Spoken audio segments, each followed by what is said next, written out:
एक बार नारद मुनि जी ने भगवान विष्णु जी से पूछा, हे भगवान, आपका इस समय सबसे प्रिय भगत कौन है? अब विष्णु तो भगवान है, सो झट से समझ गए अपने भगत नारद मुनि की बात और मुस्कुरा कर बोले, मेरा सबसे प्रिय भगत उस गांव का एक मामूली किसान है। ये सुनकर नारद मुनि जी थोड़ा निराश हुए और फिर से एक प्रश्न किया, हे भगवान, आपका बड़ा भगत तो मैं हूँ, तो फिर सबसे प्रिय क्यों नहीं?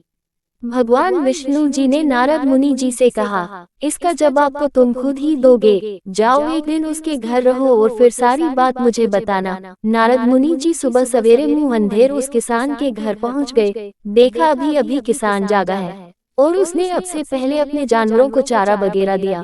फिर मुंह हाथ धोए, दैनिक कार्यों से निवृत्त हुआ, जल्दी जल्दी भगवान का नाम लिया, रूखी सूखी रोटी खाकर जल्दी जल्दी अपने खेतों पर चला गया। सारा दिन खेतों में काम किया और शाम को वापस घर आया। जानवरों को अपनी अपनी जगह बांधा, उन्हें चारा पानी डाला, हाथ पांव धोए, कुल्ला किया, फिर थोड़ी देर भगवान का नाम लिया, फिर परिवार के संग बैठकर खाना खाया और कुछ बातें की और फिर सो गया।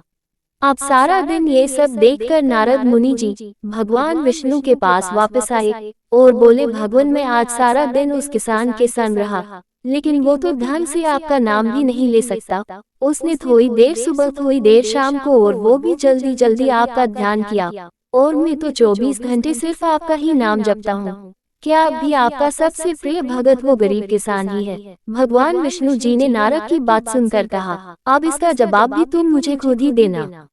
और भगवान विष्णु जी ने एक कलश अमृत से भरा नारद मुनि को थमाया और बोले, इस कलश को लेकर तुम तीनों लोकों की परिक्रमा करके आओ, लेकिन ध्यान रहे अगर एक बूंद भी अमृत नीचे गिरा तो तुम्हारी सारी भक्ति और पुण्य नष्ट हो जाएंगे। नारद मुनि तीनों लोकों की परिक्रमा करके जब भगवान विष्णु के पास वापस आए तो खुश होकर बोले, भगवान, मैंने एक बूंद भी अमृत नीचे नहीं गिरने दिया। विष्णु भगवान ने पूछा, और इस दौरान तुमने मेरा नाम कितनी बार लिया, मेरा स्मरण कितनी बार किया?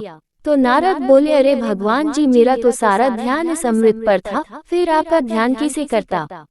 भगवान विष्णु ने कहा, हे नारद, देखो उस किसान को वो अपना कर्म करते हुए भी नियमित रूप से मेरा स्मरण करता है, क्योंकि जो अपना कर्म करते हुए भी मेरा जाप करे वो ही मेरा सबसे प्रिय भगत हुआ। तुम तो सारा दिन खाली बैठे ही जप करते हो, और जब तुम्हें कर्म दिया तो मेरे लिए तुम्हारे पास समय ही नहीं था। तो नारद मुनि सब समझ गए और भगवान के चरण पकड़कर बोले, हे भगवान, आपने मेरा अंधकार तोड़ दिया, आप धन्य हैं।